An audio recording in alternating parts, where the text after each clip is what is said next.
Mathrubhumi news P-mark അഭിപ്രായ survey തുടരുകയാണ്. വളരെ വളരെ പ്രധാനപ്പെട്ട നിമിഷങ്ങളിലേക്ക് കടന്നുകൊണ്ടിരിക്കുകയാണ് നമ്മൾ കൂട്ടപ്പരിശലിലേക്ക് എത്താൻ പോകുന്നു. അതിന് മുൻപ് രണ്ട് മണ്ഡലങ്ങളുണ്ട്. അതിന് മുൻപ് ഒരു പ്രധാനപ്പെട്ട ചോദ്യം. എൻഫോഴ്സ്മെന്റ് ഡയറക്ടറേറ്റും ഇൻകം ടാക്സ് ഡിപ്പാർട്ട്മെന്റും CBIയും ഒക്കെ സജീവ രാഷ്ട്രീയ ചർച്ചയായി നിന്നിരുന്ന വർഷമാണ് കടന്നുപോയത്. ഒരുപക്ഷെ രാജ്യത്തിന്റെ ചരിത്രത്തിൽ തന്നെ ഏറ്റവും കൂടുതൽ ഇത്തരത്തിലുള്ള റെയ്ഡുകൾ നടന്ന ഒരു വർഷമാണ്, അല്ലെങ്കിൽ ഒരു കാലഘട്ടമാണ് കഴിഞ്ഞു പോയത്. രാഷ്ട്രീയമായി ഇതിനെ ഉപയോഗിച്ചു എന്നുള്ളത് വലിയ രീതിയിലുള്ള ആക്ഷേപം വന്നു. അതിൽ ഒരു തരത്തിലും തെറ്റുണ്ടെന്നും എനിക്ക് തോന്നുന്നില്ല. പക്ഷെ അത് ജനങ്ങൾ എങ്ങനെ കാണുന്നു എന്നുള്ളതാണ് നമ്മൾ അന്വേഷിച്ചത്. എൻഫോഴ്സ്മെന്റ് ഡയറക്ടറേറ്റും ഇൻകം ടാക്സ് ഡിപ്പാർട്ട്മെന്റും സർക്കാരിന്റെ ചട്ടുകമാണോ എന്ന ചോദ്യത്തിന് എങ്ങനെയാണ് കേരളത്തിലെ ജനങ്ങൾ പ്രതികരിച്ചത്? ഇഡിയും IT-യും സർക്കാരിന്റെ ചട്ടുകങ്ങളാണ് എന്ന് 49% ആളുകളും അഭിപ്രായപ്പെടുന്നു. അല്ല എന്ന് 29% പേർക്ക് മാത്രമേ അഭിപ്രായമുള്ളൂ. വളരെ വ്യക്തമാണ്. രാഷ്ട്രീയ ചട്ടുകമായി ഉപയോഗിച്ചു എന്നുള്ളതാണ് ജനങ്ങൾ കരുതുന്നത്. മുൻകാലങ്ങളിലൊക്കെ CBI ആയിരുന്നെങ്കിൽ മോദി സർക്കാരിന്റെ പ്രിയപ്പെട്ട ടൂൾ എൻഫോഴ്സ്മെന്റ് ഡയറക്ടറേറ്റ് ആണ്. ഇഡിയും IT-യും. യെസ്, നമുക്ക് ഇനി അടുത്ത മണ്ഡലത്തിലേക്ക് പോവാം. ഇനി അവശേഷിക്കുന്നത് 3 മണ്ഡലങ്ങളാണ്. അതിൽ ഇനി പോകുന്നത് പൊന്നാനി. മുസ്ലിം ലീഗ് സംസ്ഥാനത്ത് മത്സരിക്കുന്ന രണ്ടാമത്തെ മണ്ഡലം പൊന്നാനി. കൗതുകമുള്ള രാഷ്ട്രീയ പോരാട്ടത്തിന് LDF പലപ്പോഴും അരങ്ങൊരുക്കിയിട്ടുള്ള പൊന്നാനിയിൽ ഇത്തവണ എന്താണ് സംഭവിക്കുന്നത് എന്ന് നോക്കാം. പൊന്നാനിയിൽ ഇത്തവണ LDF പുതിയതായിട്ട് വന്ന ഒരാളിന് CPM-ന്റെ ചിഹ്നം കൊടുത്ത് മത്സരിപ്പിക്കുകയാണ് KS ഹംസ. മുസ്ലിം ലീഗിന്റെ നേതാവായിരുന്നു. മുമ്പ് നമ്മൾ 2009 ഇത് കണ്ടിട്ടുണ്ട്. ഹുസൈൻ രണ്ടത്താണിയെ LDF സ്ഥാനാർത്ഥിയാക്കിയതായിരുന്നു ആ ഇലക്ഷനിന്റെ തന്നെ ഏറ്റവും വലിയ വിവാദം. അത് ഒരുപക്ഷെ CPM-ഉം CPI-യും തമ്മിൽ മുന്നണി ബന്ധം തന്നെ മുറിഞ്ഞു പോകുന്ന രീതിയിലേക്ക് വരെ കാര്യങ്ങൾ എത്തി. ഞാൻ ഓർക്കുന്നു, ഹുസൈൻ രണ്ടത്താണി മത്സരിച്ച 2009 തെരഞ്ഞെടുപ്പിൽ LDF പൊന്നാനി അടക്കം കേരളത്തിലെ ബഹുഭൂരിപക്ഷം സീറ്റുകളും തോക്കുന്നു, ബംഗാൾ തോക്കുന്നു. അന്ന് ഒരു പ്രമുഖ പത്രത്തിന്റെ അന്നത്തെ തലക്കെട്ട് തന്നെ രണ്ടത്താണിയും പോയി എന്നുള്ളതായിരുന്നു. പക്ഷേ ഇതിന്റെ ഇടയ്ക്ക് മറ്റൊരു കാര്യമുണ്ട്. 2014 ഇന്നത്തെ മന്ത്രി V അബ്ദുറഹ്മാനെ ഇടതുമുന്നണി ഫീൽഡ് ചെയ്തു. അന്ന് വെറും 25,410 വോട്ടിനാണ് ET മുഹമ്മദ് ബഷീർ കഷ്ടിച്ച് രക്ഷപ്പെട്ടത്. പക്ഷേ ഇത്തവണ KS ഹംസയെ സ്ഥാനാർത്ഥിയാക്കാനുള്ള ഏറ്റവും പ്രധാനപ്പെട്ട കാരണം സമസ്തയിലെ ഉൾപ്പിരിവ് മുതലെടുക്കുക, സമസ്തയിലെ ഒരു വിഭാഗത്തിന്റെ വോട്ട് സമാഹരിക്കുക എന്നുള്ളതായിരുന്നു. സമസ്തയിലെ അടിയൊഴുക്കിനെ പരമാവധി പ്രയോജനപ്പെടുത്തുക, അതുപോലെ തന്നെ വിവിധ വിഭാഗങ്ങളെ അപ്പീൽ ചെയ്യുക. ഇങ്ങനെ എന്താ പറയുക, ഒരു വലിയ പ്ലാനിലാണ് ഇത്തവണ KS ഹംസയെ LDF അവിടേക്ക് ഇറക്കിയത്. എന്തെങ്കിലും പ്രയോജനം കിട്ടിക്കാണോ? നമുക്ക് ആദ്യം റിസൾട്ട് നോക്കാം. ശരി, KS ഹംസയെ കൊണ്ട് LDF എന്തെങ്കിലും വലിയ അട്ടിമറി പൊന്നാനിയിൽ നടത്തുന്നുണ്ടോ? നോ, ഇല്ല. ഭൂരിപക്ഷത്തിന് അബ്ദുൾ സമദ് സമദാനി വിജയിക്കും എന്നാണ് ഈ സർവേ റിസൾട്ട് പറയുന്നത്. 47% 30% മാത്രമാണ് KS ഹംസയ്ക്ക് സമാഹരിക്കാൻ കഴിയുന്ന വോട്ടുകളെന്ന് ഈ അഭിപ്രായ സർവേ പറയുന്നു. എന്ന് പറഞ്ഞാൽ PV അൻവറിന് കിട്ടിയ അത്രയും വോട്ട്, അത്രയും പെർസെന്റേജ് വോട്ട് കിട്ടാൻ സാധിക്കുന്നില്ല. 2% കുറവാണ് അഭിപ്രായ സർവേ ഫലത്തിൽ ഉള്ളത്. അഭിപ്രായ സർവേ അനുസരിച്ചാണെങ്കിൽ KS ഹംസയെ നിർത്തിയുള്ള സ്ഥാനാർത്ഥി പരീക്ഷണം വലിയ തോതിൽ പാളിയിരിക്കുന്നു. ഏതായാലും ഇടതുപക്ഷം ഒരു പുതിയ പരീക്ഷണം നടത്തുകയാണ്. അത് ഒരു ലോങ് ടേം ഇൻവെസ്റ്റ്മെന്റ് ആയിട്ടാണ് ഞാൻ കാണുന്നത്. ശരി, ഓക്കെ. ഏതായാലും അപ്പൊ അങ്ങനെ ഇൻവെസ്റ്റ്മെന്റ് ബെനിഫിറ്റ് ഒന്നും തരുന്നില്ല എങ്കിൽ പോലും ദീർഘകാല അടിസ്ഥാനത്തിൽ പ്രോഫിറ്റ് ഉണ്ടാവും CPM-ന് എന്നുള്ളതാണ് പൊതുവെയുള്ള വിലയിരുത്തൽ. നോക്കാം നമുക്ക്. പൊന്നാനിയിൽ നിന്ന് ആലത്തൂരിലേക്ക് പോകാം. കഴിഞ്ഞ തവണ വലിയ ഭൂരിപക്ഷത്തിൽ UDF ജയിച്ച ആലത്തൂരിലേക്ക് രമ്യ ഹരിദാസ് പാട്ടും പാടി ജയിച്ച ആലത്തൂർ. ഇത്തവണ പാട്ട് പാടുന്നത് രമ്യ ഹരിദാസും ജയിക്കുന്നത് രാധേട്ടനുമാണോ എന്നുള്ളതാണ് അറിയാനുള്ളത്. നോക്കൂ, ഈ തവണ K രാധാകൃഷ്ണൻ എന്ന സീനിയർ കേന്ദ്ര കമ്മിറ്റി അംഗത്തെ CPM ഇറക്കിയിരിക്കുകയാണ്. പിണറായി മന്ത്രിസഭയിൽ പിണറായി വിജയൻ കഴിഞ്ഞാൽ ഏറ്റവും സീനിയർ ആയിട്ടുള്ള അംഗം, CPM അംഗം K രാധാകൃഷ്ണനാണ്. ആ രാധാകൃഷ്ണനെ തന്നെ ഒരു പാർലമെന്റ് മണ്ഡലം പിടിക്കാൻ വേണ്ടി CPM നിയോഗിച്ചിരിക്കുന്നു എന്ന് പറഞ്ഞാൽ എന്താണ് അതിന്റെ അർത്ഥം? അതിന്റെ അർത്ഥം കഴിഞ്ഞ തവണ ഇത്രയും വലിയൊരു വിജയം ആലത്തൂരിൽ 1,58,968 വോട്ടിനാണ് രമ്യ ഹരിദാസ് ജയിച്ചത്. അത് CPM-നെ അക്ഷരാർത്ഥത്തിൽ ഞെട്ടിച്ച കാര്യമാണ്. ഇനി നിയമസഭയിലേക്ക് വന്നാൽ നിയമസഭയിൽ 2,02,430 വോട്ടിന്റെ മുൻതൂക്കമാണ് ഇടതുപക്ഷത്തിനുള്ളത്. പക്ഷേ ആ മുൻതൂക്കത്തിൽ പോലും ഇടതുപക്ഷം അങ്ങനെ അങ്ങോട്ട് വിശ്വസിക്കുന്നില്ല എന്ന് തോന്നുന്നു. അതുകൊണ്ടാകണം K രാധാകൃഷ്ണൻ ഇറക്കി. കഴിഞ്ഞ തവണത്തെ പേടിയുടെ കൂടിയാണ്. കാരണം ഏത് കൊടുങ്കാറ്റടിച്ചാലും എന്ത് ഭൂകമ്പം വന്നാലും ഞങ്ങളുടെ ഈ കോട്ട കുലുങ്ങില്ല എന്നാണ് കഴിഞ്ഞ ഇലക്ഷന്റെ റിസൾട്ട് വരുന്നത് വരെ CPM-കാർ വിചാരിച്ചത്. പക്ഷേ രമ്യ ഹരിദാസ് എന്ന പുതുമുഖം 1.5 ലക്ഷത്തിൽ പരം വോട്ടുകൾക്ക് അവിടെ CPM-ന്റെ അരിവാൾ ചുറ്റുകയിൽ മത്സരിച്ച സ്ഥാനാർത്ഥിയെ പരാജയപ്പെടുത്തുക എന്ന് പറഞ്ഞാൽ വലിയ അത്ഭുതമായിരുന്നു. ആ അത്ഭുതം സാധിച്ച ആളാണ് രമ്യ. ഈ തവണ ഒരു തരത്തിലും തോൽക്കരുത് എന്നുള്ളൊരു വാശി CPM-നെ സംബന്ധിച്ചുണ്ട്. അതുകൊണ്ടാണ് അവർ K രാധാകൃഷ്ണൻ രംഗത്തിറക്കിയിരിക്കുന്നത്. സ്വന്തം സിറ്റിംഗ് സീറ്റ് സംരക്ഷിക്കാൻ രമ്യ ഹരിദാസ് ഹരിദാസ് പോരാടുന്നു. അങ്ങനെയാണെങ്കിൽ എന്താണ് ഈ പി മാർക്ക് മാതൃഭൂമി ന്യൂസ് അഭിപ്രായ സർവേ പറയുന്നത് എന്നൊന്ന് നോക്കിയാലോ? പെട്ടെന്ന് നോക്കാം. യെസ്, വരട്ടെ റിസൾട്ട്. വാവ്, കെ രാധാകൃഷ്ണൻ 43 എന്ന് പറയുമ്പോൾ ഒരൊറ്റ ശതമാനത്തിന്റെ മാത്രം മേൽക്കൈയുള്ളൂ. 2 ലക്ഷം വോട്ടിന്റെ നിയമസഭാ കണക്കെടുത്താൽ 2 ലക്ഷം വോട്ടിന്റെ മേൽക്കൈയുള്ളെടുത്ത് വെറും 1% മേൽക്കൈയെ കെ രാധാകൃഷ്ണനുള്ളൂ. പോരാ, ഇത് കെ രാധാകൃഷ്ണനെ ഇറക്കിയിട്ടും ഇതാണ് സ്ഥിതിയെങ്കിൽ അവിടെ അതിശക്തമായ പോരാട്ടം, വലിയ മത്സരം രമ്യ ഹരിദാസ് നടത്തുന്നു എന്നുള്ളതിന്റെ ഏറ്റവും വലിയ ഉദാഹരണമാണ് ഇപ്പോഴത്തെ ഈ സൂചന. ഇത് സൂചന മാത്രമാണ്. വലിയ രാഷ്ട്രീയ മേൽക്കൈ ഉള്ള ആലത്തൂരിൽ അവർക്ക് ഫീൽഡ് ചെയ്യാൻ കഴിയുന്ന ഏറ്റവും നല്ല സ്ഥാനാർത്ഥിയെ കെ രാധാകൃഷ്ണൻ സംസ്ഥാനത്ത് തന്നെ അവൈലബിൾ ആയിട്ടുള്ള ഏറ്റവും മികച്ച സ്ഥാനാർത്ഥികളിൽ ഒരാളാണ്. കെ രാധാകൃഷ്ണനെ തന്നെ നിർത്തിയിട്ടും 1% മേൽക്കൈ മാത്രമേ ആലത്തൂരിൽ ഇപ്പോൾ LDF-നുള്ളൂ. എന്ന് പറഞ്ഞാൽ LDF-ന് സേഫ് ആയിട്ടില്ല ആലത്തൂർ. ഇതുവരെ നെക്ക് ആൻഡ് നെക്ക് ഫൈറ്റ് ആണ് ആലത്തൂരിൽ. PK ബിജു മത്സരിച്ച് വൻ നഷ്ടം വരുത്തി. 37% വോട്ടേ കഴിഞ്ഞ പ്രാവശ്യം കിട്ടിയുള്ളൂ. പക്ഷെ അത് 43% കെ രാധാകൃഷ്ണൻ എന്ന് പറയുന്ന സ്ഥാനാർത്ഥിക്ക് കഴിയുന്നുണ്ട്. പക്ഷേ ഈ 1% വർധന ഉണ്ടായാൽ മതിയോ? ജയിക്കുകയാണെങ്കിൽ 1% വ്യത്യാസമേ ഉണ്ടാകുന്നുള്ളൂ. അല്ല, ജയിക്കുകയാണെങ്കിൽ ഇനി നീ ഉണ്ടല്ലോ 10-35 ദിവസം. ഇതിൽ കാണേണ്ടത് കഴിഞ്ഞ തവണ 52.4%, അതായത് CPM-ന്റെ തട്ടകത്തിൽ 52.4% വോട്ട് രമ്യ ഹരിദാസ് സമാഹരിച്ചിരുന്നു. അതിലൊരു 10% കുറവ് ഈ സർവേ കാണിക്കുന്നുണ്ട്. രമ്യ ഹരിദാസിന്റെ വോട്ട് ഷെയർ 42-ലേക്ക് വീഴാം. അതായത് കഴിഞ്ഞ തവണ അഡീഷണലായി വന്ന കുറെ വോട്ടുകൾ തിരികെ പോകാം. ആലത്തൂരിൽ ആര് ജയിക്കുമെന്നുള്ള പ്രവചനം പോലും അസാധ്യമാവുന്ന വിധത്തിൽ ഇഞ്ചോടിഞ്ച് പോരാട്ടമാണ്. ഒരൊറ്റ പോയിന്റിന് ഒരു പൊട്ടിക്ക് കെ രാധാകൃഷ്ണൻ മുൻപിലാണ് എന്നുള്ളതാണ് ആലത്തൂരിനെ കുറിച്ച് പറയാനുള്ളത്. 19 മണ്ഡലങ്ങളും കഴിഞ്ഞു. ഇനി ഒരേ ഒരു മണ്ഡലം മാത്രം, അത് തൃശൂരാണ്. മടങ്ങി വരാം ഇടവേളയ്ക്ക് ശേഷം. Welcome back to Mathrubhumi P MARQ അഭിപ്രായ സർവേ. നമ്മളിനി ദേശീയ സാഹചര്യം ഒന്ന് പരിഗണിക്കേണ്ടതാണ്. തൃശ്ശൂർ എന്ന് പറഞ്ഞിട്ട് കുറെ നേരമായി നമ്മൾ പ്രേക്ഷകരെ പിടിച്ചിരുത്തുകയാണ്. പക്ഷേ ഇത് അറിയാൻ താല്പര്യമുള്ളവർ തന്നെയാണ് പ്രേക്ഷകർ. അതുകൊണ്ട് അവർക്കതൊരു പ്രശ്നമായി തോന്നില്ല. പ്രേക്ഷകരെ സംബന്ധിച്ചിടത്തോളം ഏറ്റവും പ്രധാനപ്പെട്ട കാര്യം കൂടി അറിയിക്കാനുണ്ട്. രാജ്യത്ത് മൊത്തം എങ്ങനെയാണ് NDA എത്ര സീറ്റ് നേടും, അതുപോലെ തന്നെ ഇന്ത്യ സഖ്യം എത്ര നേടും, മറ്റുള്ളവർ എത്ര നേടും എന്നുള്ളത് ഏറ്റവും പ്രധാനപ്പെട്ട കാര്യമാണ്.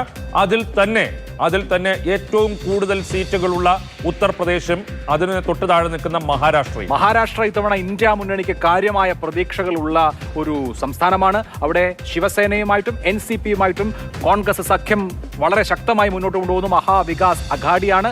ഉദ്ധവ് താക്കറേക്ക് ഒരു വിഭാഗം, അതെ, പാർട്ടി പിളർത്തിപ്പോയവരോട് പ്രതികാരം ചെയ്യാൻ ശരത് പവാറും ഉദ്ധവ് താക്കറെയും കാത്തിരിക്കുകയാണ്. നിയമസഭാ തെരഞ്ഞെടുപ്പും വരാനിരിക്കുകയാണ് അവിടെ. അപ്പോൾ മഹാരാഷ്ട്ര ഇത്തവണ ഒരു വലിയ നമ്പർ ഞങ്ങൾക്ക് നൽകുമെന്നാണ് ഇന്ത്യ മുന്നണി ആഗ്രഹിക്കുന്നതും അവകാശപ്പെടുന്നതും. അപ്പോൾ മഹാരാഷ്ട്രയിൽ എന്ത് സംഭവിക്കും? മഹാരാഷ്ട്ര ഇത്തവണ ഇന്ത്യ മുന്നണി NDA-യിൽ നിന്ന് പിടിച്ചെടുക്കുമ്പോൾ മഹാരാഷ്ട്രയുടെ കണക്കുകൾ ഇതാ നമുക്ക് സ്ക്രീനിൽ കാണാം. മഹാരാഷ്ട്രയിൽ അത്ഭുതങ്ങൾ ഒന്നുമില്ല. NDA 38 വരെ സീറ്റുകൾ, 28 മുതൽ 38 സീറ്റുകൾ വരെ NDA നേടാം എന്നാണ് ഈ സർവേ പറയുന്നത്.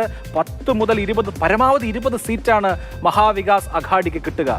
മഹാവികാസ് അഘാഡിക്ക് അതാണെങ്കിലും നേട്ടമാണ് കഴിഞ്ഞ തവണത്തേത് വെച്ച് നോക്കുമ്പോൾ. കഴിഞ്ഞ തവണത്തെ താരതമ്യം ചെയ്താൽ ആശ്വാസമാണ്. പക്ഷേ പ്രതീക്ഷിച്ചത് 30 സീറ്റിന് മുകളിലാണ് പ്രതീക്ഷിച്ചത്. അതെ, NCP-ക്ക് 4 സീറ്റ്, കോൺഗ്രസിന് 1 സീറ്റ്. അതാണ് കഴിഞ്ഞ തവണത്തെ UPA-ക്ക് കിട്ടിയത്. അതിൽ നിന്ന് ശിവസേന വിഭാഗം കൂടെ ഒക്കെ വരുമ്പോൾ, ഉദ്ധവ് താക്കറയുടെ പാർട്ടിയും കൂടെ ഒക്കെ വരുമ്പോഴത്തേക്ക് ഇത്രയും ഒരു നില മെച്ചപ്പെടുത്താൻ കഴിയുന്നുണ്ട് എന്നുള്ളത് ഒരു ആശ്വാസമുള്ള കാര്യമാണ്. മഹാരാഷ്ട്രയുടെ കാര്യത്തിൽ നമ്മളിപ്പോ തീർച്ചയാക്കി ഒന്നും പറയാനില്ല. ഇത് മാർച്ച് ആദ്യ വാരത്തിൽ നടത്തിയിട്ടില്ല, മാർച്ച് 4 മുതൽ നടത്തിയിട്ടുള്ള സർവേ മാത്രമാണ്. മഹാരാഷ്ട്രയിലൊക്കെ ഇനിയും ഒരുപാട് കാര്യങ്ങൾ നടക്കാനുണ്ട് എന്നാണ് ഞാനും വിശ്വസിക്കുന്നത്. അതിന് കാത്തിരിക്കാം. അങ്ങനെയാണെങ്കിൽ നമുക്ക് UP-ലേക്ക് പോവാം. ഉത്തർപ്രദേശ് ഇന്ത്യയിലെ ഏറ്റവും വലിയ സംസ്ഥാനം, 80 ലോക്സഭാ സീറ്റുകളുള്ള സംസ്ഥാനം. BJP ഏറ്റവും കൂടുതൽ പ്രതീക്ഷിക്കുന്നത് ഉത്തർപ്രദേശിൽ നിന്നാണ്. ഉത്തർപ്രദേശ് ഇത്തവണ ഇങ്ങനെ വിധിയെഴുതും.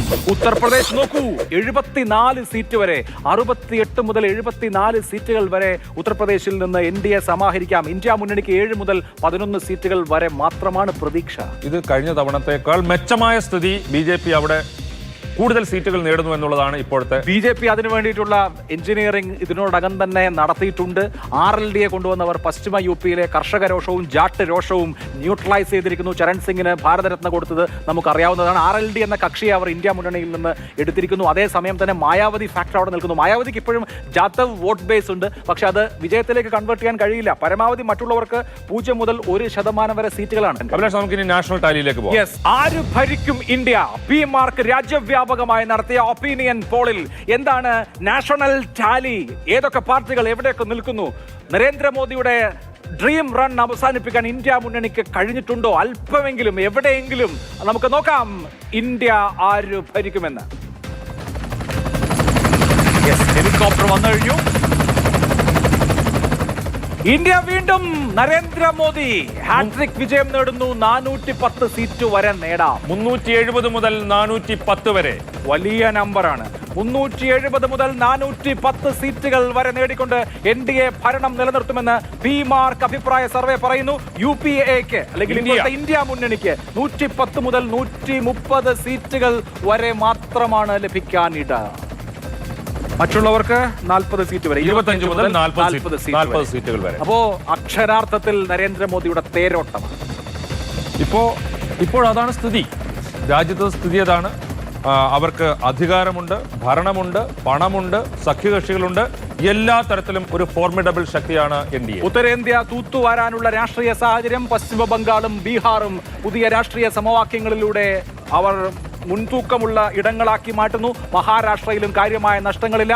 ഇനി മിഷൻ സൗത്ത് ഇന്ത്യ മാത്രമാണ് ബാക്കിയുള്ളത്. സൗത്ത് ഇന്ത്യയിലാണ് പിന്നെയും UPAക്ക് അല്ലെങ്കിൽ ഇന്ത്യ മുന്നണിക്ക് പിടിച്ചു നിൽക്കാൻ കഴിയുന്നത്.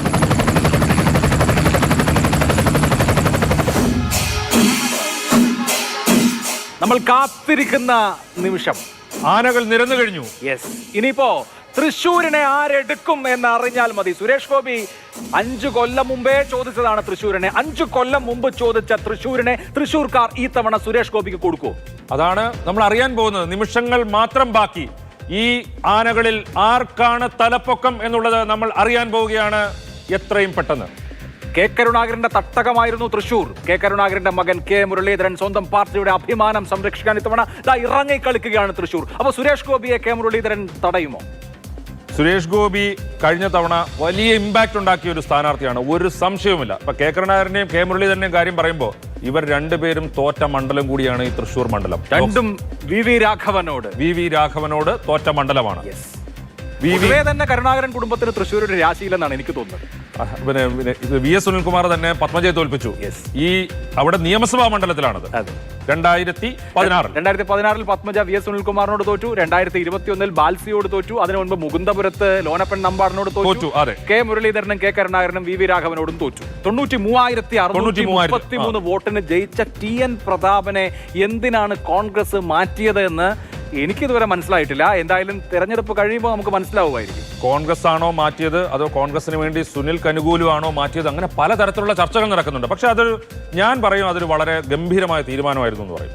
യെസ്, എന്തായാലും നമുക്ക് ഈ അഭിപ്രായ സർവേയുടെ അഭിപ്രായം വന്നതിന് ശേഷം തീരുമാനം ശരിയായിരുന്നു തെറ്റായിരുന്നു എന്ന് പറഞ്ഞാൽ പോരെ. എന്തായാലും തൃശ്ശൂരിനെ സംബന്ധിച്ച് ഇത്തവണ ത്രികോണ മത്സരമാണെന്നുള്ള കാര്യത്തിൽ ആർക്കും ഒരു തർക്കവുമില്ല. 3 സ്ഥാനാർത്ഥികളും ഒന്നിനൊന്ന് മെച്ചം. കേരളത്തിൽ BJP ഏറ്റവും അതിശക്തമായ മത്സരം കാഴ്ചവെക്കുന്ന മണ്ഡലം തൃശ്ശൂർ മണ്ഡലമാണ്. പ്രധാനമന്ത്രി വിചാരിക്കുന്നത് സുരേഷ് ഗോപി വഴി തൃശ്ശൂരിൽ ഒരു വിജയം ഉണ്ടാകും. അങ്ങനെ കേരളത്തിലും മോദിക്ക് വേണ്ടി കൈപൊക്കാൻ ഒരാളുണ്ടാവും. കേരളത്തിൽ നിന്നും മോദിക്ക് വേണ്ടി ലോക്സഭയിൽ കൈ ഉയർത്താൻ ഒരാളുണ്ടാവുമെന്നാണ് നരേന്ദ്രമോദി വ്യക്തിപരമായി പോലും വിചാരിക്കുന്നത്. അത്രേ നിങ്ങൾ കുറേ നേരമായിട്ട് ഇതിങ്ങനെ വെച്ചിരിക്കുന്നു എന്നുള്ളത്. അതുപോലെ തന്നെ തൃശ്ശൂർ ഞങ്ങൾ അവസാനമേ പറയുള്ളൂ എന്ന് പ്രേക്ഷകരെ സുഹൃത്തുക്കൾ പലരും പറഞ്ഞു. നമ്മൾ ഈ യൂട്യൂബ് കമന്റ് ബോക്സിലൊക്കെ കണ്ടു. പക്ഷെ എന്തായാലും അതുപോലെ കാത്തിരിക്കേണ്ട ഒരു ഫലമാണ് അവിടെ വരാൻ പോകുന്നത്. തൃശ്ശൂരിൽ ആരാണ്, തൃശ്ശൂരിനെ ആരെടുക്കും, തൃശ്ശൂരിനെ ആരാണ് നയിക്കുക? സമയമായി. ഇപ്പൊ തിടമ്പേറും. ആരുടെ തിടമ്പാണ് ഏറുക എന്നറിയാനുള്ള കാത്തിരിപ്പാണ്. ആകാംക്ഷയോടെ തൃശ്ശൂർ എടുക്കുന്നത് ആരായിരിക്കും? തൃശ്ശൂരിൽ ഇപ്പോഴത്തെ നിലയിൽ ആരാണ് മുൻപിൽ? പി മാർക്ക് പറയുന്നത് എന്താണ്? ഒന്ന് കണ്ടാലോ, നോക്കിയാലോ? തിടമ്പ് ഉയരട്ടെ. തൃശ്ശൂരിൽ ആര്? തൃശ്ശൂരിൽ സുനിൽകുമാർ ഒന്നാം സ്ഥാനത്ത് എന്ന് പറയുന്നു പി മാർക്കിന്റെ അഭിപ്രായ സർവേ. സുരേഷ് ഗോപി 3-ാം സ്ഥാനത്താണ് തൃശ്ശൂരിൽ എന്ന് പി മാർക്കിന്റെ അഭിപ്രായ സർവേ പറയുന്നു. ആശ്ചര്യജനകമാണോ? സുരേഷ് ഗോപി 3-ാം സ്ഥാനത്താണ് എങ്കിലും നോക്കൂ, 34 VS സുനിൽകുമാർ, 32 കെ മുരളീധരൻ, 31 സുരേഷ് ഗോപി. കഴിഞ്ഞ തവണത്തേക്കാൾ വിജയിയോട് ക്ലോസ് ആണ് സുരേഷ് ഗോപി. വളരെ വളരെ കടുത്ത മത്സരമാണ് തൃശ്ശൂരിൽ എന്ന് നമുക്ക് പറയാം. വളരെ വളരെ കടുത്ത മത്സരമാണ്. 1-ാം സ്ഥാനത്തുള്ള VS സുനിൽകുമാർ 34%, 2-ാം സ്ഥാനത്ത് കെ മുരളീധരൻ 32%, 31%വുമായി സുരേഷ് ഗോപി 3-ാം സ്ഥാനത്ത്. വളരെ വളരെ ക്ലോസ് ആയിട്ടുള്ള ഫൈറ്റ് ആണ്. എന്തും സംഭവിക്കാം തൃശ്ശൂരിൽ. ഇനിയും 10-35 ദിവസമുണ്ട്. എന്തും സംഭവിക്കാം. ഞാൻ പറയാൻ കാരണം സുരേഷ് ഗോപി വിജയിയോട് വളരെ ക്ലോസ് ആണ് എന്ന് പറയാൻ കാര്യം കഴിഞ്ഞ തവണ വിജയിച്ച TN പ്രതാപൻ 40% വോട്ട് നേടിയപ്പോൾ രാജാജി മാത്യു തോമസ് 31, അതായത് 9% കുറവുണ്ടായിരുന്നു. 31, സുരേഷ് ഗോപി 28, അതായത് രണ്ടാം സ്ഥാനത്ത് വന്ന ആളുമായിട്ട് 3% വ്യത്യാസം. ഇപ്പോൾ ഇത്തവണ നോക്കൂ, അത് വിജയിക്കാൻ പോകുന്നു എന്ന് പ്രവചിക്കപ്പെട്ടിരിക്കുന്ന സുനിൽകുമാറിന് 34%, സുരേഷ് ഗോപിയായിട്ട് 31%, 3% വ്യത്യാസമേ ഉള്ളൂ. സ്ഥാനാർത്ഥി എങ്ങനെയാണ് ഒരു ഡിഫറൻസ് ഉണ്ടാക്കുക എന്നുള്ള ചോദ്യത്തിന് നമ്മൾ ഉത്തരം തേടുമ്പോൾ നോക്കൂ, കഴിഞ്ഞ തവണ രാജാജി മാത്യു തോമസ് തൃശ്ശൂരിൽ സമാഹരിച്ചത് 30.85% വോട്ടാണ്. സുനിൽകുമാറിന് 34% വോട്ട് ലഭിക്കുമെന്നാണ് ഈ സർവേ പറയുന്നത്. അതായത് സുനിൽകുമാറിന്റെ വരവ് തൃശ്ശൂരിനെ മാറ്റിയിട്ടുണ്ട്. ഒന്നാമത്തെ കാര്യം. രണ്ട്, TN പ്രതാപൻ 39.83% വോട്ട് 2019 നേടിയത്. ഇത്തവണ കെ മുരളീധരൻ 32 വീഴുമെന്നാണ് ഈ സർവേ പ്രവചിക്കുന്നത്. ഇനി ക്യാമ്പയിൻ ഉണ്ട്, ഇനി ഒരുപാട് കാര്യങ്ങൾ വരാനുണ്ട്. ഈ പറഞ്ഞ സംഖ്യകളൊക്കെ മാറാം. പക്ഷേ ഇപ്പോഴത്തെ നിലയിൽ ഈ നിമിഷം VS സുനിൽകുമാർ 34% വോട്ടോടെ തൃശ്ശൂർ 1ാം സ്ഥാനത്തും കെ മുരളീധരൻ 2ാം സ്ഥാനത്തും സുരേഷ് ഗോപി 3ാം സ്ഥാനത്തും ആണ് എന്നുള്ളതാണ് നമ്മുടെ മുമ്പിലുള്ള കണക്ക്. ഇത് മാറാം. ഇനി വരാൻ പോകുന്ന 10-35 ദിവസം അക്ഷരാർത്ഥത്തിൽ ഉഴുതും മറിക്കും. ഇനിയും പ്രധാനമന്ത്രി വരും, മറ്റ് പല നേതാക്കൾ വരും, എന്തും സംഭവിക്കാം. തൃശ്ശൂർ എന്നല്ല, കേരളത്തിലെ ഏത് മണ്ഡലത്തിലും ഏത് രീതിയിലും ഫലങ്ങൾ മാറിമറിയാം. അവസാനമായി 20 മണ്ഡലങ്ങളിലും കേരളത്തിലെ 20 ലോക്സഭാ മണ്ഡലങ്ങളിലും എന്താണ് ഇപ്പോൾ മാർക്ക് മാതൃഭൂമി അഭിപ്രായ സർവേ ഫലം നൽകുന്ന സൂചന എന്നുള്ളത് ഒന്ന് അവസാനമായി നോക്കി വരാം. വരട്ടെ, ഹെലികോപ്റ്റർ വരട്ടെ. ഇതാണ് UDF 14, LDF 5. 14-5 എന്നുള്ളതാണ് ഇപ്പോഴത്തെ സാഹചര്യം. ഒരെണ്ണം ടൈ ആണ്, മാവേലിക്കര ടൈ. NDAക്ക് നിലവിൽ ഒന്നുമില്ല. അതെ, NDAക്ക് നിലവിൽ 0 14-5 എന്നുള്ള നിലയിൽ ഇപ്പോഴത്തെ നിലയിൽ UDF കേരളത്തിലെ ലോക്സഭാ ഇലക്ഷനിൽ മുമ്പിട്ട് നിൽക്കുന്നു. 14 UDFന് മേധാവിത്വമുണ്ട്. LDF 5 സീറ്റുകളിൽ ഇപ്പോഴത്തെ നിലയിൽ ലീഡ് ചെയ്യുന്നു. NDAക്ക് ഇതിനോടകം ഒരു സീറ്റിലും ലീഡ് എന്നുള്ള നില കൈവരിക്കാൻ കഴിഞ്ഞിട്ടില്ല. ഞാൻ ഒന്നുകൂടി ഓർമ്മിപ്പിക്കുന്നു, മാർച്ച് 3-ാം തീയതി മുതൽ 17-ാം തീയതി വരെ ശേഖരിച്ച 25,831 സാമ്പിളുകളിൽ നിന്നാണ് ഈ നിഗമനത്തിലേക്ക് എത്തുന്നത്. കാസർഗോഡ്, വയനാട്, കോഴിക്കോട്, മലപ്പുറം, പൊന്നാനി, ചാലക്കുടി, എറണാകുളം, ഇടുക്കി, കോട്ടയം, ആലപ്പുഴ, പത്തനംതിട്ട, കൊല്ലം, ആറ്റിങ്ങൽ, തിരുവനന്തപുരം മണ്ഡലങ്ങളിൽ UDF മുമ്പിൽ നിൽക്കുമ്പോൾ കണ്ണൂർ, വടകര, പാലക്കാട്, ആലത്തൂർ, തൃശൂർ മണ്ഡലങ്ങളിൽ LDF മുമ്പിലാണ്. മാവേലിക്കരയിൽ ടൈയുമാണ്. മാവേലിക്കര ടൈ. ഇതിന്റെ ആദ്യഘട്ടമാണ്. ഇനി ഏപ്രിൽ 2ാം വാരത്തിൽ ഇതിന്റെ 2ാം ഘട്ട സർവേയുമായി നമ്മൾ വീണ്ടും പ്രേക്ഷകരെ മുന്നിൽ. തീർച്ചയായും. അപ്പോൾ ഏപ്രിൽ ആദ്യ വാരം മുതലുള്ള സാമ്പിളുകളായിരിക്കും. സാമ്പിൾ സൈസ് ചിലപ്പോൾ അല്പസ്വല്പം മാറ്റം ഉണ്ടായേക്കാം. പക്ഷേ ഏപ്രിൽ ആദ്യ വാരം മുതൽ ഏപ്രിൽ 2ാം വാരം വരെ സാമ്പിളുകൾ ശേഖരിച്ചതിന് ശേഷം ഈ സർവേ മാർക്കിന്റെ 2ാം ഘട്ട സർവേ ഉണ്ടാകും. എല്ലാ പ്രേക്ഷകർക്കും നന്ദി. തെരഞ്ഞെടുപ്പ് എന്ന ജനാധിപത്യ പ്രക്രിയയിൽ എല്ലാവരും സജീവമായി പങ്കെടുക്കുക. മാതൃഭൂമി ന്യൂസിനൊപ്പം ഈ തെരഞ്ഞെടുപ്പ് വേളയിൽ തുടരുക. നന്ദി, നമസ്കാരം. Good night.